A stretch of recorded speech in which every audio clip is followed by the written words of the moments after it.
Good morning बच्चों।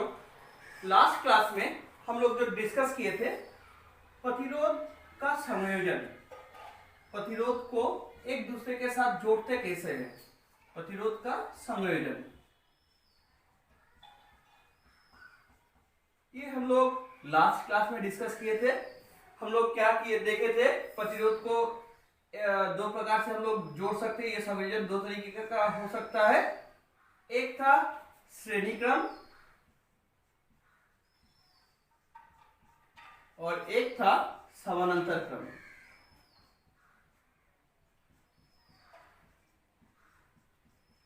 श्रेणी क्रम कहने का मतलब था कि ये प्रतिरोध जैसे इस प्रकार है, दूसरा भी जस्ट यहीं पे जाकर यहीं से दूसरा भी जुड़ जाए, ये है श्रेणी क्रम।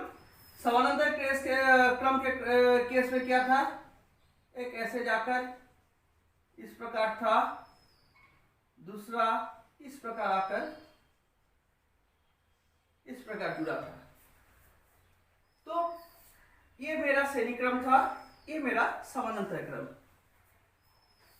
तो लास्ट क्लास में इसको हम लोग डिस्कस किए थे कि अगर यहाँ पे प्रतिरोध R1 है, यहाँ पे प्रतिरोध R2 है, सेम केस यहाँ पर भी R1 है, यहाँ पर भी R2 है, तो यहाँ पर कुल प्रतिरोध R बराबर था R1 प्लस R2 और इसके केस में कुल प्रतिरोध 1/R बराबर 1/R1 प्लस 1/R2 था।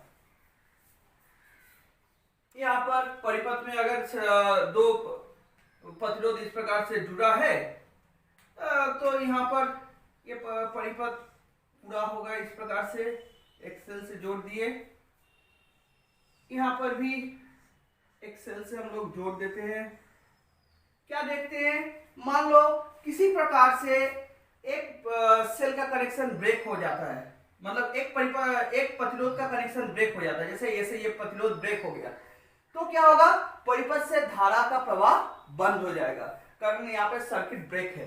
लेकिन यहाँ पर अगर ब्रेक होता है तो ऊपर न जाकर धारा यहाँ से होकर ही पूरी बह जाएगी, तो धारा फिर भी बहती रहती है। तो ये हम लोग लास्ट क्लास में डिस्कस किए थे। यहाँ पर कुल प्रतिरोध को हम लोग क्या किए थे, कुल प्रतिरोध बराबर था R बराबर R1 प्लस R2 और इसके केस में 1/R बराबर 1/R1 प्लस 1/R2। ये हम लोग लास्ट क्लास में डिस्कस किए थे। आज हम लोग ये डिस्कस करेंगे कि अगर कोई परिपथ में विद्युत धारा बह रही है, तो विद्युत धारा अगर परिपथ में बह रही है तो जैसे ये है, इसमें से विद्युत धारा बह रही है, मान लेते हैं ये एक चालक पदार्थ है, इसी के अंदर से विद्युत धारा बह रही है,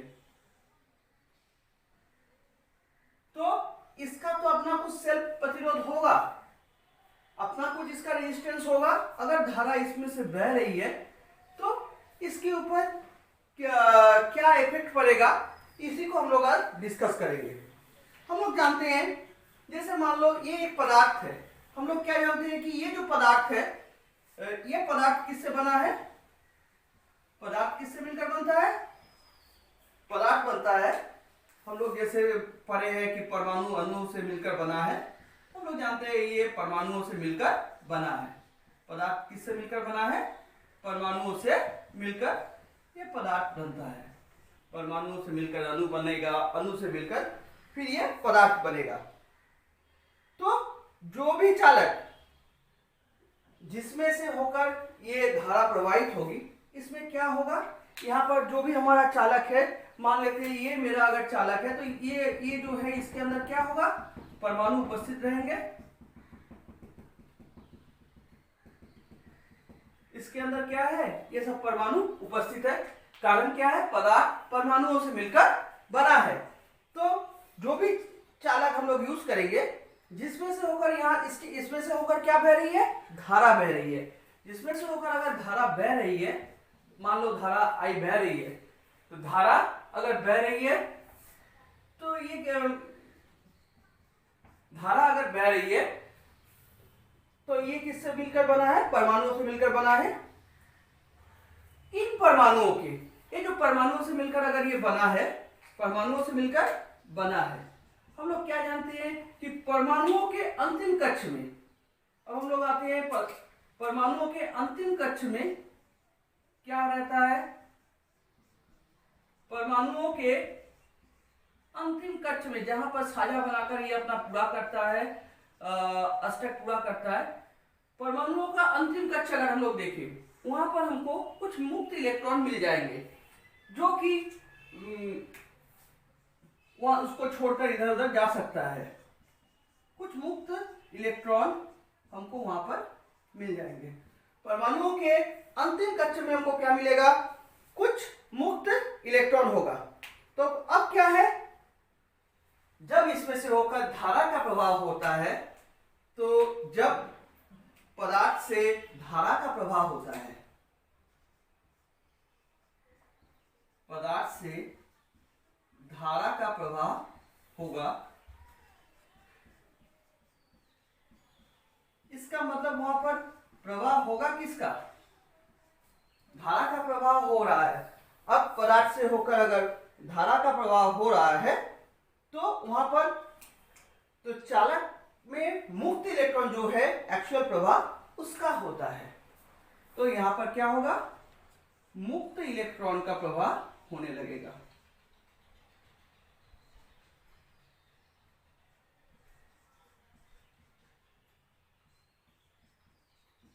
मुक्त इलेक्ट्रॉन का प्रवाह होने लगेगा। तो देखो हम लोग यहां तक आए तो क्या, पदार्थ परमाणुओं से मिलकर बना है, हम लोग इसको पदार्थ लिए हैं, ये परमाणुओं से मिलकर बना है। परमाणुओं का अंतिम कक्ष, वहां पर हमको कुछ मुक्त इलेक्ट्रॉन मिलते हैं। तो पदार्थ से जब धारा का प्रवाह होता है, एक्चुअल में होता क्या है, वहां पर धारा का प्रवाह होने का मतलब है वहां पर मुक्त इलेक्ट्रॉनों का प्रवाह होने लगेगा। तो अब मुक्त इलेक्ट्रॉन गतिमान होकर क्या होगा, मुक्त इलेक्ट्रॉन का प्रवाह जब होगा तो इलेक्ट्रॉन गतिमान होकर ये क्या है, चालक के अणु तथा परमाणु से टकराएंगे। ये मुक्त इलेक्ट्रॉन, गतिमान मुक्त इलेक्ट्रॉन, अब देखो गतिमान मुक्त इलेक्ट्रॉन ये क्या करेगा, गतिमान मुक्त इलेक्ट्रॉन ये चालक के अणु तथा परमाणु से टकराएगा। ये करेगा क्या, चालक के ये अणु तथा परमाणु से टकराएगा, अणु तथा परमाणु से टकराएगा।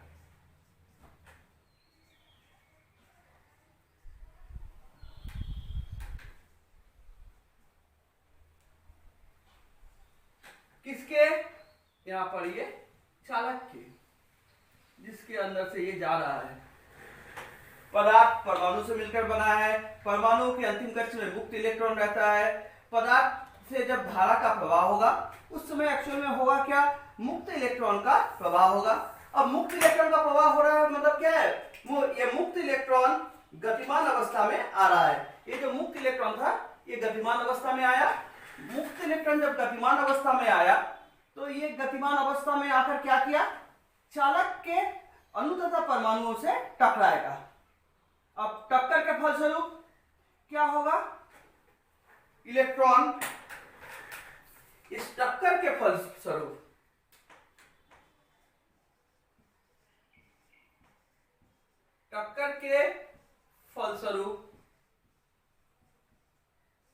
क्या होगा, इलेक्ट्रॉन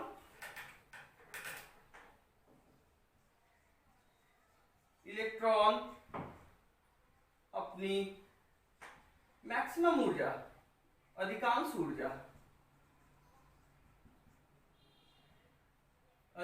ऊर्जा किसको दे देगा, जिससे ये टकरा रहा है उसी को दे देगा, अणु तथा परमाणुओं को दे देगा। मैक्सिमम ऊर्जा परमाणुओं को ये दे देगा, टकराए हुए परमाणुओं को ये ऊर्जा मिल जाएगी।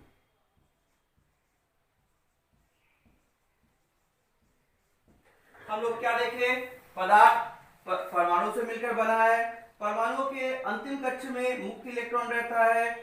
पदार्थ से जब धारा का प्रवाह होगा तो मुक्त इलेक्ट्रॉन का भी प्रवाह होने लगेगा।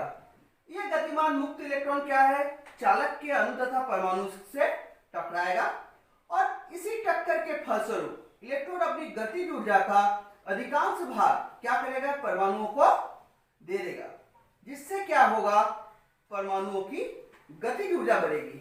अब ऊर्जा दिया तो क्या हुआ, परमाणुओं की ये ऊर्जा दिया, जिसके फलस्वरूप परमाणुओं की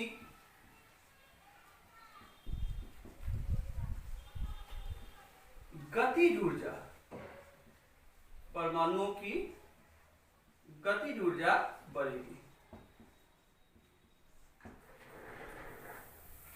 टक्कर के फलस्वरूप इलेक्ट्रॉन अपनी अधिकांश ऊर्जा परमाणुओं को दे देगा, जिससे क्या होगा, परमाणुओं की गतिज ऊर्जा बढ़ेगी। इसके फलस्वरूप क्या होगा, जिसके फलस्वरूप क्या है, चालक का तापमान बढ़ेगा, जिसके फलस्वरूप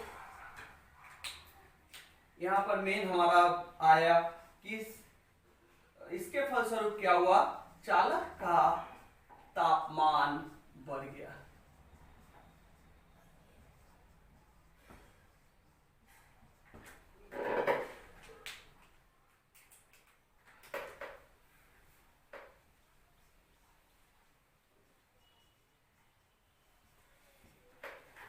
तो जिसके फलस्वरूप क्या हुआ, चालक का तापमान बढ़ेगा। अतः हम लोग बोल सकते हैं, तो अतः हम लोग क्या बोल सकते हैं कि तापमान अगर बढ़ रहा है अर्थात विद्युत धारा के प्रवाह से ऊष्मा उत्पन्न हुई। हम लोग क्या बोले, विद्युत धारा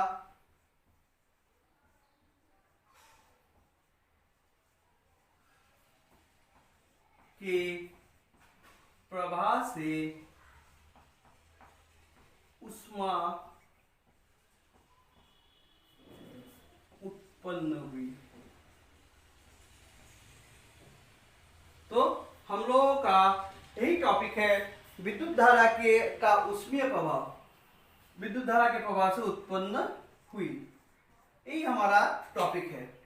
विद्युत धारा का जब प्रवाह होता है तो ऊष्मा उत्पन्न होता है, ऊष्मा उत्पन्न होता है।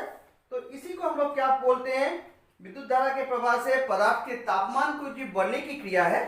तो इसका मतलब क्या है, विद्युत धारा का जब प्रवाह हुआ तो उसमें तापमान बढ़ा, तो पदार्थ के तापमान बढ़ने की जो क्रिया हुई उसी को हम लोग क्या बोले, विद्युत धारा का ऊष्मीय प्रभाव। देयरफॉर हम लोग यहां पर बोल सकते हैं, विद्युत धारा का ऊष्मीय प्रभाव अगर हमसे पूछा जाए क्या है,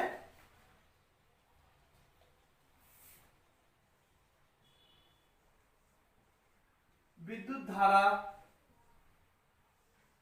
का क्या हुआ, प्रवाह हुआ।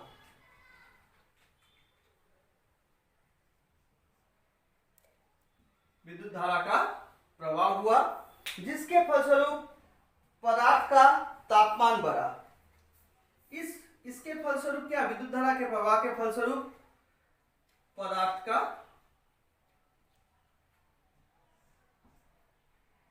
प्रवाह के फलस्वरूप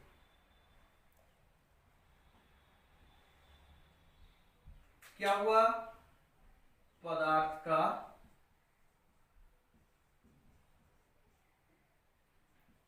तापमान बढ़ा।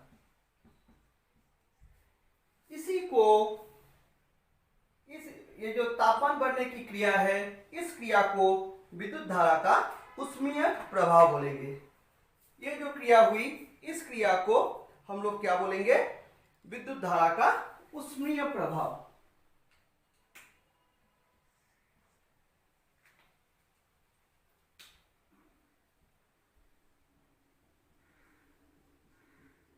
इस क्रिया को हम लोग बोलेंगे विद्युत धारा का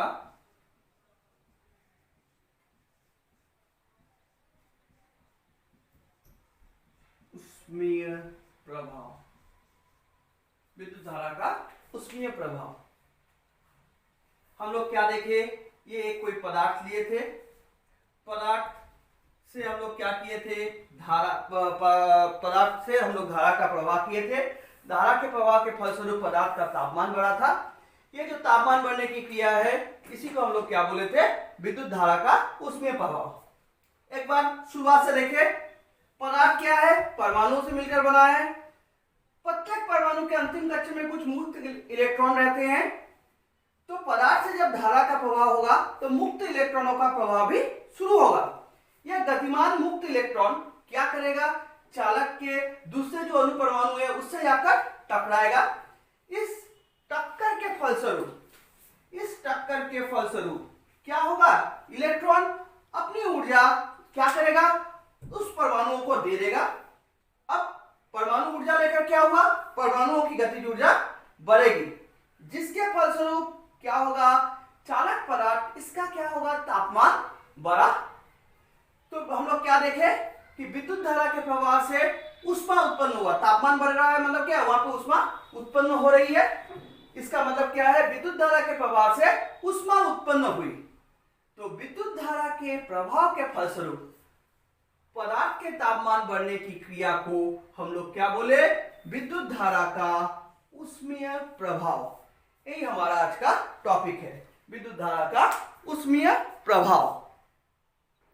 तो यहाँ पर हम लोग एक बार फिर से देख ले, ये हमारा कोई पदार्थ है, ये हमारा कोई पदार्थ है। पदार्थ क्या है, हम लोग जानते हैं ये सब परमाणु से मिलकर बना है। परमाणु, प्रत्येक परमाणु के अंतिम कक्षा में कुछ ना कुछ मुक्त इलेक्ट्रॉन रहता है। जब पदार्थ से हम लोग धारा का प्रवाह करेंगे तो मुक्त इलेक्ट्रॉन का भी प्रवाह होगा। एक निर्धारित दिशा में मुक्त इलेक्ट्रॉन का प्रवाह होने लगता है। अब गतिमान मुक्त इलेक्ट्रॉन का प्रवाह होने का मतलब क्या है, मुक्त इलेक्ट्रॉन में कुछ गति आई। तो गतिमान मुक्त इलेक्ट्रॉन क्या होगा, चालक के अणु, ये चालक के अंदर अणु तथा परमाणु है उससे जाकर टकराएगा। इस टक्कर के फलस्वरूप ये जो आपस में जाकर कोलाइड किया, इसके फलस्वरूप इलेक्ट्रॉन अपनी अधिकांश ऊर्जा क्या करेगा, इन परमाणुओं को दे देगा। इलेक्ट्रॉन अपनी ऊर्जा किसको दे रहा है, परमाणुओं को दे रहा है। इलेक्ट्रॉन अपनी ऊर्जा कौन दे रहा है, इलेक्ट्रॉन दे रहा है अपनी ऊर्जा को परमाणुओं को। तो परमाणुओं की गतिज ऊर्जा बढ़ेगी। परमाणुओं की अगर गतिज ऊर्जा बढ़ती है, इसके फलस्वरूप क्या होगा, चालक का तापमान बढ़ेगा। तो हम लोग क्या देख रहे हैं, चालक का तापमान कब बढ़ा, जबकि विद्युत धारा का प्रभाव हुआ। इसका तापमान तब बढ़ा जब विद्युत धारा का क्या हुआ, वहां पर प्रभाव हुआ। इस विद्युत धारा के प्रवाह से ऊष्मा उत्पन्न हुई। विद्युत धारा के प्रवाह के फलस्वरूप पदार्थ का अगर तापमान बढ़ता है, ये जो क्रिया हुई, पदार्थ के तापमान बढ़ने की जो क्रिया है, इसको हम लोग बोलते हैं विद्युत धारा का ऊष्मीय प्रभाव। इस क्रिया को हम लोग बोले विद्युत धारा का ऊष्मीय प्रभाव। अब यहां पर देखें कि ये हमारा कोई चालक है, ये हमारा कोई, ये क्या है, चालक है।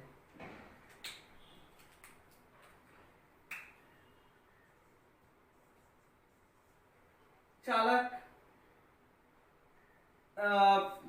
ये हमारा चालक है। इसका एक हम लोग दूसरा फिगर इस प्रकार से भी दिखा सकते हैं। ये चालक की जगह हम लोग रेजिस्टेंस लिए, एक चालक की जगह पर रेजिस्टेंस से भी तो प्रवाह होगा, या फिर हम लोग इसको प्लेन तार के द्वारा भी दिखा सकते हैं। मेन हमारा ये शुरुआती पॉइंट, ये अंतिम पॉइंट, यहां पर भी यही है, इसके लिए भी ये शुरुआती पॉइंट, ये लास्ट पॉइंट। हम लोग चालक के रूप में किसी को भी दिखा सकते हैं। ये सब के सब किसकी कैटेगरी में जाएगा, चालक है। ये सब के सब क्या है, चालक है।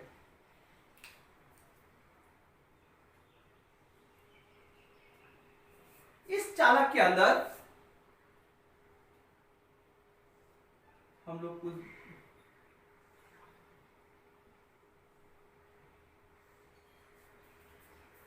चालक है। तो विद्युत धारा कहने का मतलब क्या है, आवेश प्रवाह की दर को हम लोग विद्युत धारा कहते हैं। विद्युत धारा बाय डेफिनेशन, विद्युत धारा किसको बोले? विद्युत धारा, इसको नॉर्मली हम लोग I से दिखाते हैं। विद्युत धारा क्या है? आवेश प्रवाह की दर। विद्युत धारा हम लोग बोले किसको? विद्युत धारा कहने का मतलब है कि आवेश प्रवाह की दर, आवेश प्रवाह की दर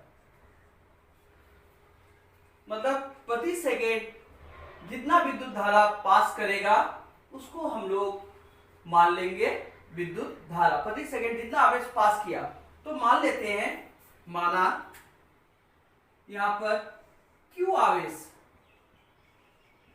Q आवेश t सेकेंड में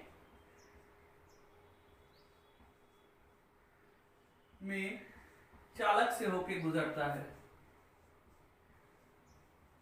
चालक से होकर, माना Q आवेश t सेकेंड में चालक से होकर गुजरता है, अतः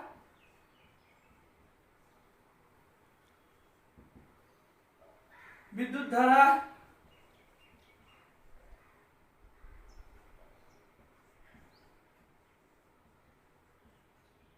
I बराबर आवेश प्रवाह की दर है। यहां पर क्या है? आवेश प्रवाह की दर, कुल आवेश बटा समय, कुल आवेश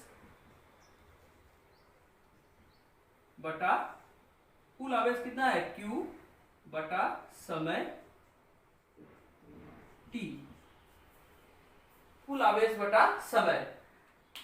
हम लोग पहले विद्युत धारा को डिफाइन कर रहे हैं। विद्युत धारा क्या है? इसका डेफिनेशन, आवेश प्रवाह की दर को ही हम लोग विद्युत धारा कहते हैं। हम लोग मान लिए Q आवेश t सेकेंड में चालक से होकर गुजरता है, अतः विद्युत धारा I बराबर क्या होगा? कुल आवेश बटा समय। समय से डिवाइड इसलिए कर रहे हैं कि दर निकालना है, मतलब क्या है? इकाई समय में कितना आवेश पास कर रहा है उसको निकालने के लिए। तो इसके आधार पर देयरफॉर हम लोग लिख सकते हैं, देयरफॉर ये तो I बराबर Q बाई T, Q बराबर क्या होगा? I into T। समीकरण नंबर 1 कर दिए इसको।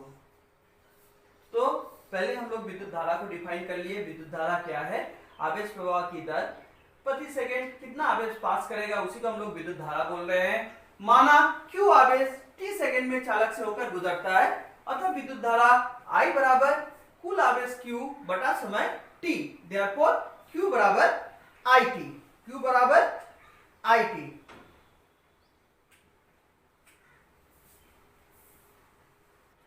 अब थोड़ा विभवांतर की परिभाषा देखें।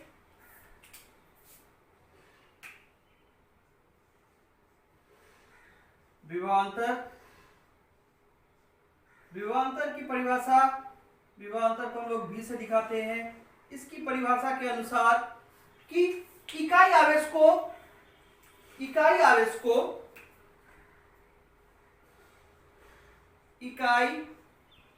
को एक बिंदु से दूसरे बिंदु तक ले जाने में किया गया कार्य, एक बिंदु से दूसरे बिंदु तक ले जाने में किया गया कार्य, इसी को हम लोग क्या बोलते हैं? विभवांतर बोलते हैं। जैसे यहां पर है कि इकाई आवेश को इस पॉइंट से, एक बिंदु ये है, यहां से यहां तक ले जाने में हमको जितना कार्य करना पड़ेगा वही उसके लिए क्या होगा? विभवांतर होगा। इसके केस में इस बिंदु से लेकर इस बिंदु तक ले जाने में हमको जितना कार्य करना पड़ेगा वो इसके क्या होगा? विभवांतर होगा। इसके केस में इस बिंदु से इकाई आवेश को यहां तक ले जाने में जितना कार्य करना पड़ेगा वो क्या है? उसके लिए विभवांतर का काम करेगा। अब मान लेते हैं, माना, देखो हम लोग कितना आवेश का परिमाण कितना है, Q आवेश है, माना कितना आवेश है, Q आवेश को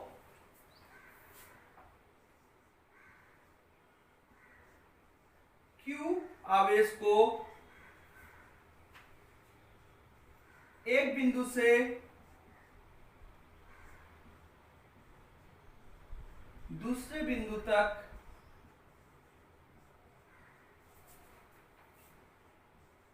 एक बिंदु से दूसरे बिंदु तक ले जाने में किया गया कार्य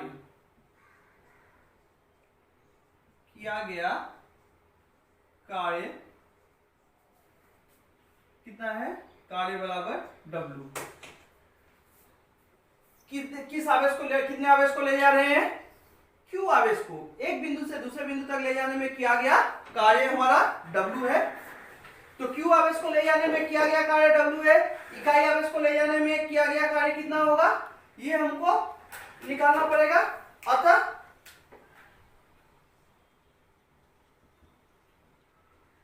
इकाई आवेश को ले जाने में किया गया कार्य, इकाई आवेश को एक बिंदु से दूसरे बिंदु तक ले जाने एक बिंदु से दूसरे बिंदु तक ले जाने में किया गया कार्य। इकाई आवेश को Q आवेश को ले जाने में कितना था, तो किया गया कार्य ये क्या है, एक्चुअल में ये है किया गया कार्य। इसी को हम लोग क्या बोलते हैं, इकाई आवेश को एक बिंदु से दूसरे बिंदु तक ले जाने में किया गया कार्य को ही हम लोग विभवांतर बोलते हैं। ये कार्य हो जाएगा W/Q। इकाई मतलब एक, यहां पर एक आवेश कर दे तो अच्छा है। अतः एक आवेश को एक बिंदु से दूसरे बिंदु तक ले जाने में किया गया कार्य बराबर W/Q। अतः विभवांतर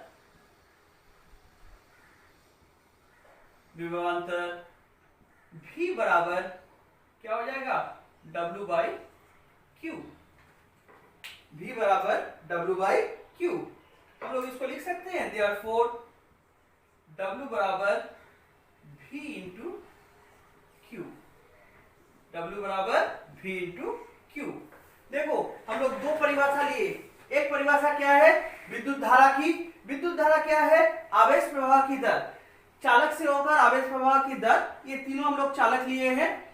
तो इससे होकर आवेश प्रवाह की दर हम लोग मान लिए Q आवेश t सेकंड में चालक से होकर गुजरता है। कितना आवेश इससे होकर गुजर रहा है, आवेश गुजरने वाले आवेश का परिमाण Q है, समय कितना ले रहा है, t। तो विद्युत धारा, इसमें से प्रवाहित होने वाली जो विद्युत धारा है वो कितना हो जाएगा, कुल आवेश बटा समय। कारण इकाई समय में जाने प्रवाह की दर मतलब क्या, इकाई समय, तो समय से हम लोग डिवाइड कर दिए, तो I बराबर Q/T, तो Q बराबर IT हो गया। विभवांतर की परिभाषा के अनुसार क्या है, इकाई आवेश को मतलब एक आवेश को यहां से लेकर यहां तक ले जाने में, या यहां से लेकर यहां तक ले जाने में, एक बिंदु से दूसरे बिंदु, एक बिंदु से लेकर दूसरे बिंदु तक ले जाने में हमको जितना कार्य करना पड़ेगा वही उसका क्या होता है, विभवांतर होता है। हम लोग मान लिए कितना आवेश को ले जा रहे हैं, माना यहाँ पर ऊपर में भी Q आवेश को ले जा रहे थे, यहाँ पर भी Q आवेश को ले जा रहे हैं। एक बिंदु से दूसरे बिंदु तक जो हम लोग ले गए हैं, हमको कार्य कितना करना पड़ा, यहाँ पर हमको W जूल कार्य करना पड़ा, यहाँ पर W कार्य करना पड़ा। तो एक आवेश को ले जाने में, इकाई आवेश मतलब एक आवेश को ले जाने में किया गया कार्य क्या होगा, W/Q। अतः विभवांतर क्या हो जाएगा, V बराबर W/Q। तो W बराबर कार्य कितना है, W बराबर cross multiplication V into Q।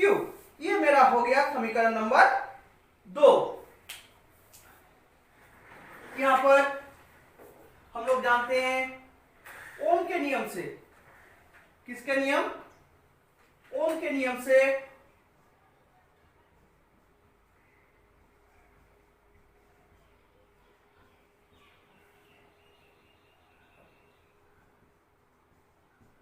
ओम का नियम क्या बोलता है, V और R का रिलेशन दर्शाता है V बराबर IR।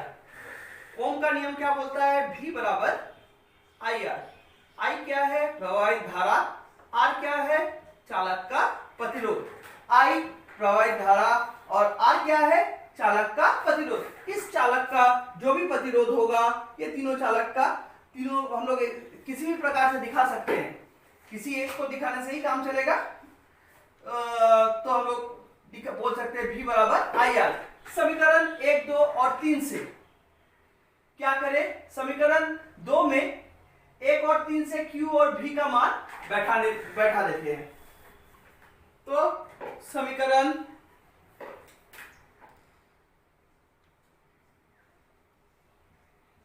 1, 2 और 3 से, समीकरण 1, 2 और 3 से क्या आएगा? देखो तो W बराबर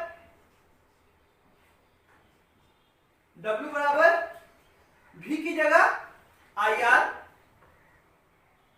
W बराबर V की जगह IR, Q की जगह समीकरण 1 से I into T। Therefore W बराबर I into I square R into T। ये हो गया समीकरण नंबर 4। समीकरण नंबर 4, W बराबर I स्क्वायर RT।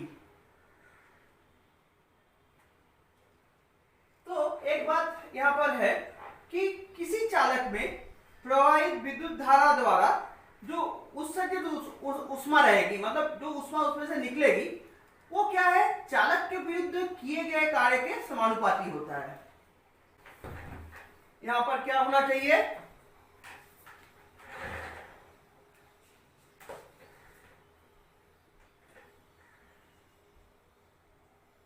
चालक में प्रवाहित विद्युत धारा द्वारा उत्सर्जित मतलब निकाला गया, उत्सर्जित मतलब उत्पन्न किया गया उत्सर्जित उष्मा, उत्सर्जित उष्मा हम लोग हीट को H मान ले। उत्सर्जित उष्मा का परिमाण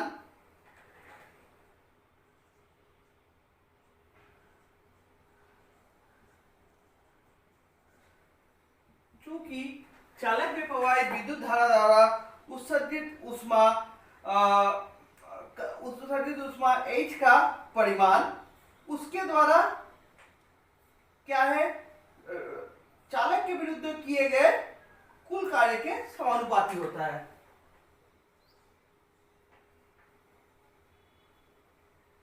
मतलब इसके द्वारा प्रवाहित विद्युत धारा द्वारा उत्सर्जित उष्मा विद्युत धारा द्वारा क्या होता है? चालक के विरुद्ध, मतलब उसके द्वारा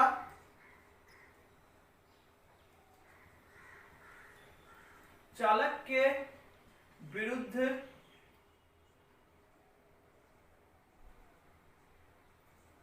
किए गए, चालक के विरुद्ध किए गए कुल कार्य के समानुपाती होता है। चालक के विरुद्ध किए गए कुल कार्य के कुल कार्य क्या है? यहां पर W है, के समानुपाती होता है।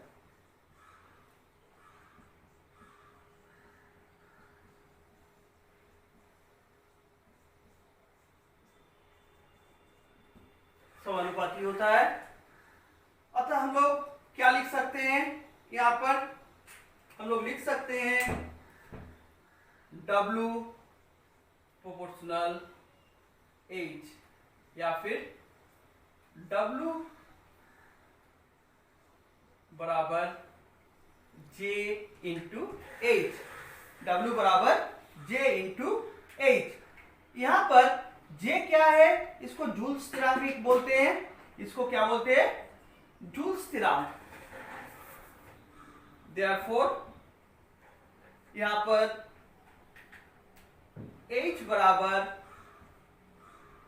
W/J, यहां पर लिख दे,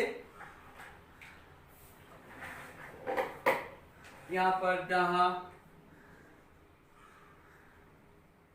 J बराबर ये होता है 4.2, इसको बोलते हैं जूल स्थिरांक। J का मान कितने के बराबर होता है? 4.2, इसको जूल स्थिरांक बोलते हैं, इसको बोलते हैं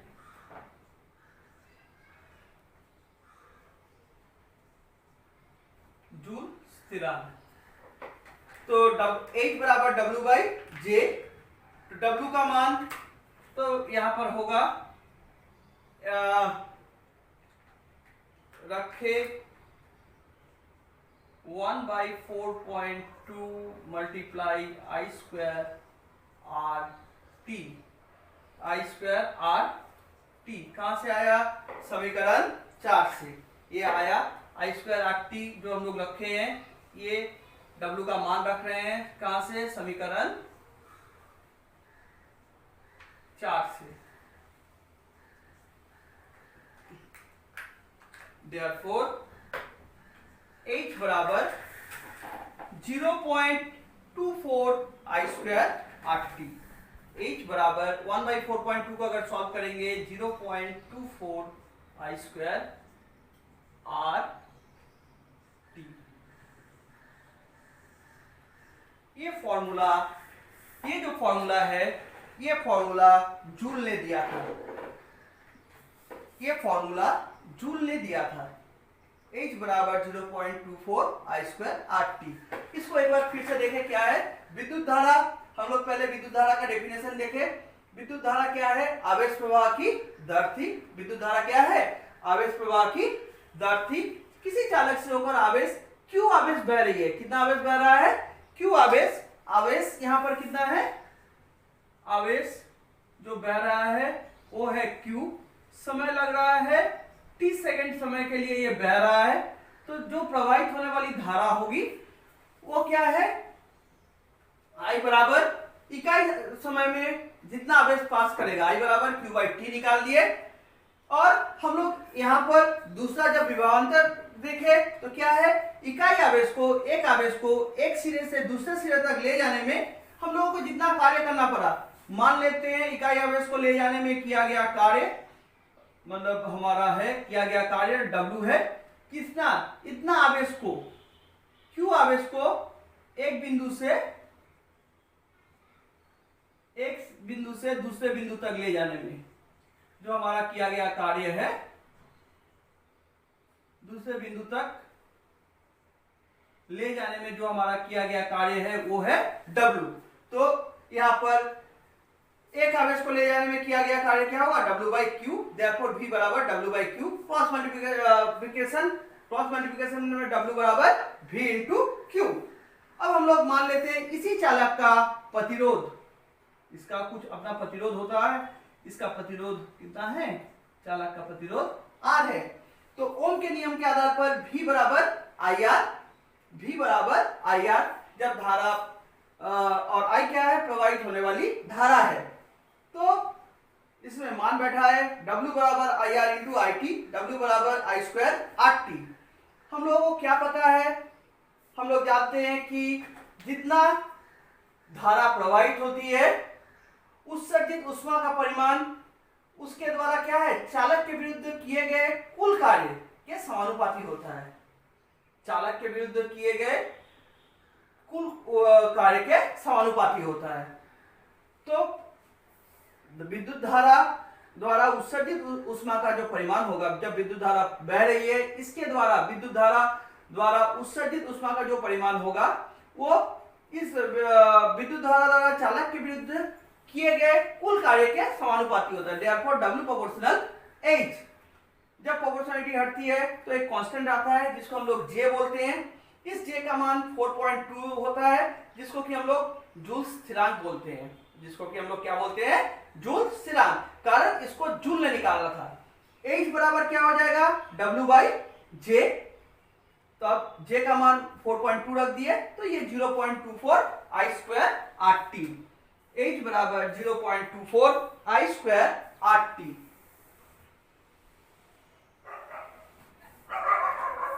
H बराबर 0.24 H I स्क्वायर RT।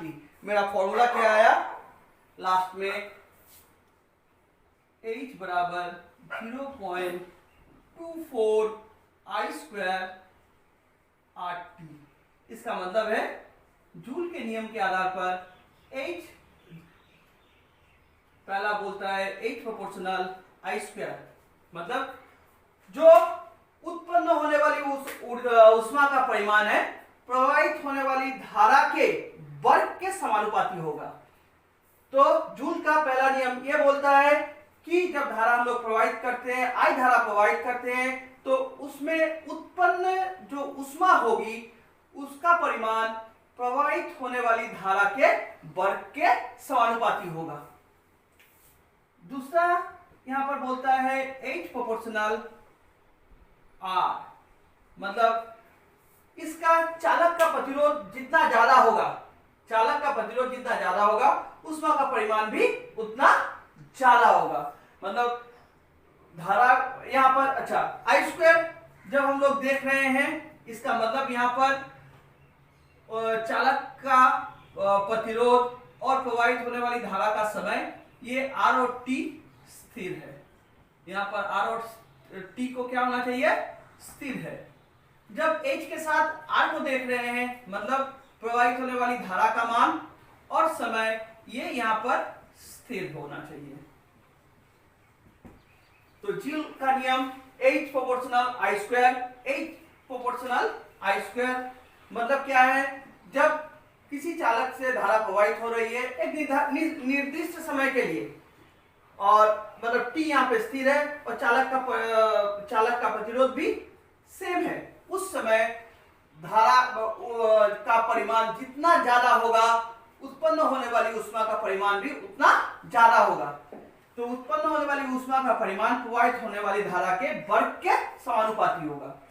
इसके केस में सेकंड केस देखिए H प्रोपोर्शनल R, यहाँ पर अगर प्रवाहित होने वाली धारा स्थिर है और हम लोग एक निर्धारित समय के लिए धारा को प्रवाहित कर रहे हैं, मतलब T को भी स्थिर रख रहे हैं, उस समय अगर जितना उसका रेजिस्टेंस हम लोग बढ़ाएंगे उत्पन्न होने वाली ऊष्मा का परिमाण उतना ही बढ़ता जाएगा, उत्पन्न होने वाली ऊष्मा का परिमाण उतना बढ़ता जाएगा। और थर्ड है H proportional T, H proportional T ये कब है, जब प्रवाहित होने वाली धारा और परिपथ का रेजिस्टेंस स्थिर हो तब। अगर हम लोग क्या करें कि I प्रवाहित होने वाली धारा को स्थिर कर दे और परिपथ का रेजिस्टेंस भी स्थिर हो, तो हम लोग देखेंगे जितना ज्यादा समय तक हम लोग धारा को प्रवाहित करेंगे उतना ज्यादा वो क्या होगा, गर्म होगा, ऊष्मा को वो उत्पन्न करेगा, उतना ज्यादा ऊष्मा उसमें उत्पन्न होगी। पहला I का है तो ये हम लोग बोल सकते हैं जूल के धारा का नियम H प्रोपोर्शनल I स्क्वायर, ये जूल के प्रतिरोध का नियम H प्रोपोर्शनल R, और जूल के समय का नियम क्या था, H प्रोपोर्शनल T। जूल ने इस धारा, प्रतिरोध और समय के संबंधित तीन नियमों को दिया था, H proportional I square, H proportional R और H प्रोपोर्शनल T। ये चूंकि वैज्ञानिक जूल ने दिया था तो उन्हीं के नाम के आधार पर हम लोग इसको जूल का ऊष्मीय नियम भी बोलते हैं। ये इसको हम लोग क्या बोलते हैं, जूल का ऊष्मीय नियम, इसको हम लोग बोले जूल का ऊष्मीय नियम।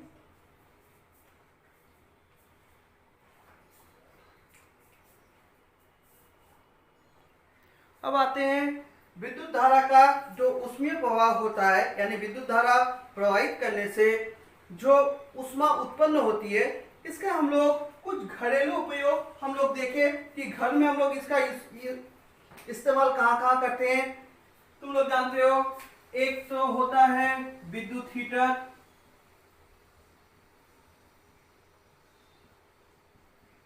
विद्युत हीटर बोलो। एक हम लोग विद्युत आयरन को देख सकते हैं, जो विद्युत से चलने वाला इस्त्री है।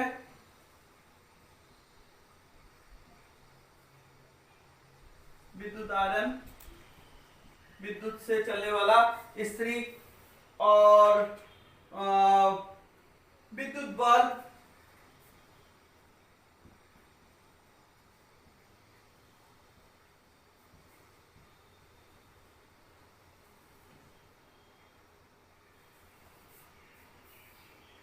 विद्युत बल्ब में भी इस सब का उपयोग किया जाता है। इस प्रभाव का हम लोग उपयोग देखते हैं। तो देखो, विद्युत हीटर बोलो, विद्युत बल्ब बोलो, हम लोग विद्युत बल्ब को लेके थोड़ा सा देखें कि विद्युत बल्ब हम लोग कुछ इस प्रकार से देखते हैं।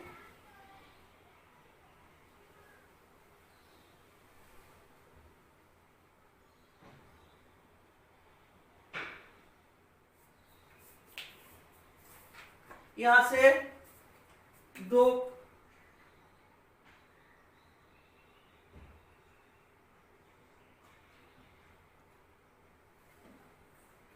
इस प्रकार से तुम लोग देखोगे निकला रहता है। ये एकदम क्या बोले सील किया हुआ जगह है, ये सील किया हुआ जगह है। और यहाँ पर थोड़ा जो तार जो जुड़ा रहता है, ये एकदम पतला नाइक्रोम का तार, यहाँ पे टंगस्टन का तार हम लोग यहाँ पे यूज करते हैं। विद्युत बल्ब में हम लोग देखते हैं ये जो फिलामेंट है इसका यूज किया जाता है। कि यहाँ पर देखोगे, कभी बोल ही सकते हो कि सर यहाँ पर तो हम लोग चार देखते हैं तार। यहाँ पर ये बंद करके इसको सपोर्ट देने के लिए यहाँ से हम लोग तार को ऐसे 3-4 उतार देते हैं, जिससे क्या हो, फिलामेंट जो है बल्ब का उसको सपोर्ट मिल जाए, बल्ब के फिलामेंट को क्या हो जाए, सपोर्ट मिल जाए। तो यहाँ पर हम लोग विद्युत बल्ब में इसका देखते हैं कि विद्युत बल्ब का फिलामेंट जो है ये टंगस्टन का बना होता है। विद्युत बल्ब का ये जो फिलामेंट है इसको हम लोग क्या बोलते हैं, फिलामेंट।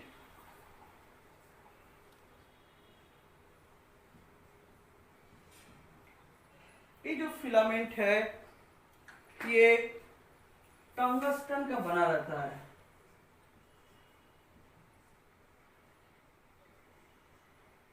अच्छा, टंगस्टन का क्यों बना?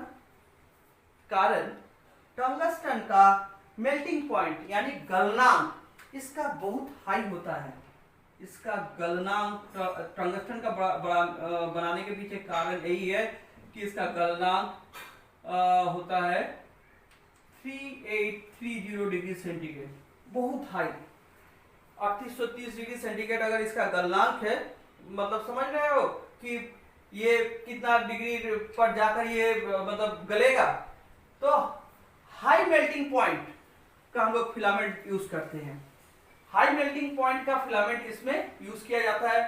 फिलामेंट हम लोग टंगस्टन का लिए, ये मेन तो काम फिलामेंट पर है कि एक फिलामेंट का टंगस्टन का इसलिए लिए कि इसका गलनांक हाई है। दूसरा फिलामेंट, दूसरा कारण यहाँ पर देखते हैं कि ये थोड़ा घुमावदार होता है। फिलामेंट कैसा होता है? घुमावदार होता है। घुमावदार कहने का मतलब है एक ऐसे घुमा हुआ रहता है। तो घुमावदार होने के चलते इसमें क्या होती है, इसकी लेंथ में वृद्धि हो जाती है, तार की लंबाई बढ़ जाती है। घुमावदार होने के कारण क्या होगी, तार की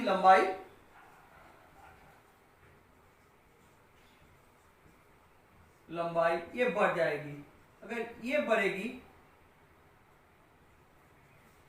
जितना लंबा तार होगा प्रतिरोध भी उतना ज्यादा होगा। हम लोग फिलामेंट के ऊपर देख रहे हैं। विद्युत के बल्ब में मेन काम फिलामेंट करता है। फिलामेंट किसका लेते हैं? टंगस्टन का लिए। टंगस्टन का लेते हैं, कारण क्या है? टंगस्टन का गलनांक बहुत उच्च होता है, वो 3830 डिग्री सेंटीग्रेड होता है। मतलब 3830 डिग्री सेंटीग्रेड अगर तापमान पहुंचेगा तब जाकर वो गलेगा।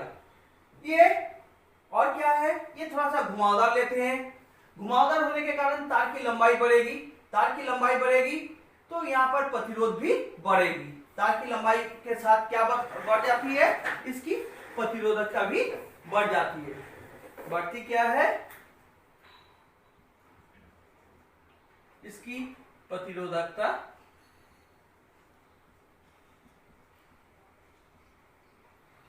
बढ़ जाती है, मतलब ज्यादा प्रतिरोध ये होता है।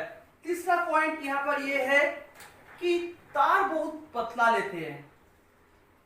यहाँ पर जो हम लोग तार लेते हैं वो बहुत पतला लेते हैं,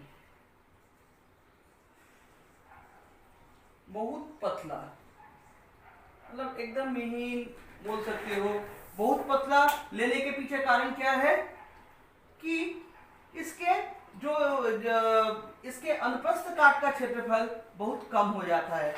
इसके अनुप्रस्थ काट का क्षेत्रफल बहुत कम होता है, यानी पार अनुभाग क्षेत्र, मतलब जहां से आर पार होगा वो जो क्षेत्र है वो बहुत ही छोटा हो जाता है। यानी यहां पर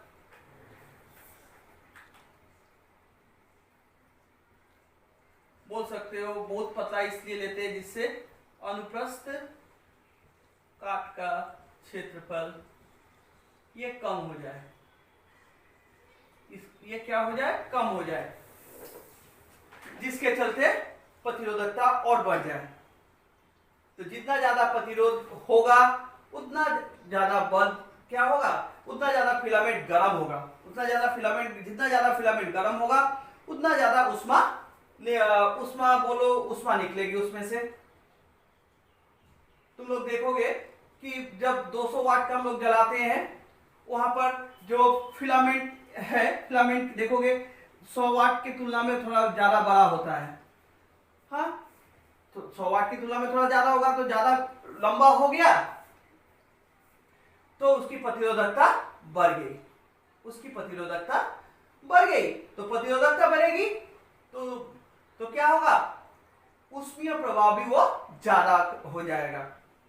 और तार बहुत पतला होने के कारण अनुप्रस्थ काट का क्षेत्रफल बहुत कम होता है। और बल्ब के अंदर हम लोग जो गैस भरते हैं वहां पे निष्क्रिय गैसेस भरी रहती है। यहाँ पर इसके अंदर, बल्ब के अंदर हम लोग जो भरते हैं ये है नाइट्रोजन तथा ऑर्गन गैस का मिश्रण भरते हैं। यहाँ पर नाइट्रोजन और ऑर्गन गैस का मिश्रण, नाइट्रोजन प्लस ऑर्गन गैस का यहाँ पर मिश्रण भरते हैं। इसके लिए जिससे क्या हो, अगर ऑक्सीजन वगैरह भरे तो ये रिएक्शन करके ऑक्सीडाइज कर सकता है। नाइट्रोजन ऑर्गन निष्क्रिय, ये ऑर्गन निष्क्रिय गैस होने के कारण ये सब नहीं होता है। मेन हमारा है कि हम लोग फिलामेंट के ऊपर देखें कि विद्युत धारा के ऊष्मीय प्रभाव में अगर हम लोग बल्ब में देखना चाहे तो मेन यहाँ पे फिलामेंट है। विद्युत हीटर के केस देखिए वहां पर भी क्या है, फिलामेंट है। तो फिलामेंट क्या करता है, उच्च प्रतिरोध उत्पन्न करता है। कारण फिलामेंट का यहाँ पर वो घुमावदार देखोगे, जो हीटर है उसमें भी वो घुमावदार है, होगा लंबा है। तो घुमावदार होने के पर उसकी प्रतिरोधकता बढ़ती है। बहुत पतला होगा तो अनुप्रस्थ काट का क्षेत्रफल भी उसमें कम होगा, जिससे क्या होगा, ज्यादा ऊष्मा उत्पन्न करेगी, वो ज्यादा प्रतिरोध उत्पन्न करेगा, जिससे क्या है, ज्यादा ऊष्मा उत्पन्न होगी। और टंगस्टन इसलिए लेते हैं कि टंगस्टन का मेल्टिंग पॉइंट बहुत हाई होता है, 3830 डिग्री सेंटीग्रेड होता है, 3830 डिग्री सेंटीग्रेड होता है। हम लोग जब घरेलू परिपथ को देखते हैं, जैसे हमारा घर का कनेक्शन इस प्रकार गया है, ये वाला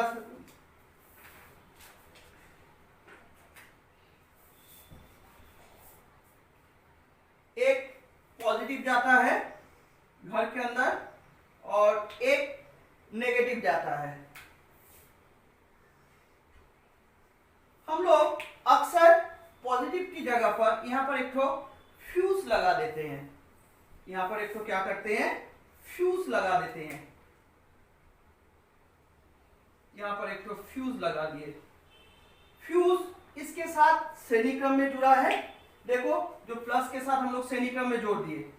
कारण यहां पर एक ही है कि फ्यूज अगर रहेगा तो वो क्या करेगा कि हमको जितना जरूरत है, जैसे मान लो अभी अभी तुम लोग अगर घर में उसको क्या बोलते हैं, इन्वर्टर वगैरह, वहां पे पीछे देखोगे एक फ्यूज की जगह है, वहां पर इस टाइप का कुछ बना रहता है, एक सिंगल फिलामेंट इस टाइप का होता है।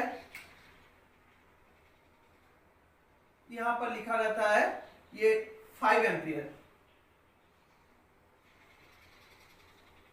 इस प्रकार का होता है। यहां पर काम ये है कि इस टाइप का ये किसी जगह 5 एम्पियर है, किसी जगह 10 एम्पियर है। तो इसका मतलब क्या है, अगर 10 एम्पियर से ज्यादा की धारा पास हुई तो ये यहां से ब्रेक हो जाएगा। 5 एम्पियर से जैसे ही ज्यादा धारा का प्रवाह होगा वो क्या होगा, टूट जाएगा। फ्यूज का काम ये है कि जितना परिमाण धारा वहां से जाना चाहिए वहां पर से ज्यादा धारा प्रवाहित होगी, हाई वोल्टेज जैसे ही होगा वो क्या है, ब्रेक हो जाएगा। तो फ्यूज का में जो हम लोग तार लेते हैं उसका गलनांक कम गलनांक और उच्च प्रतिरोध। फ्यूज का क्या होता है, कम गलनांक और उच्च प्रतिरोध वाला यूज किया जाता है जो तार होता है।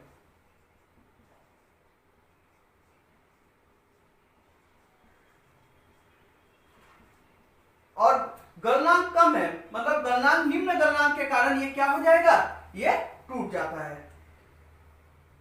तो फ्यूज का उपयोग हम लोग मतलब अपनी सेफ्टी के लिए करते हैं। जैसे ही थोड़ा सा हाई वोल्टेज हुआ ये क्या करेगा, ये सर्किट को ब्रेक कर देगा, यानी घर के जो हमारे उपकरण है वो सेफ्टी रह पाएगा। हाई वोल्टेज आने पर हमारा फ्रिज वगैरह टीवी वगैरह खराब हो सकता है, जिससे कि ये हमको बचा लेगा।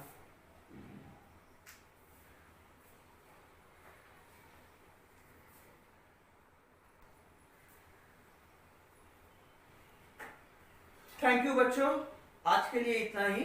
इसके आगे हम लोग नेक्स्ट क्लास में डिस्कस करेंगे।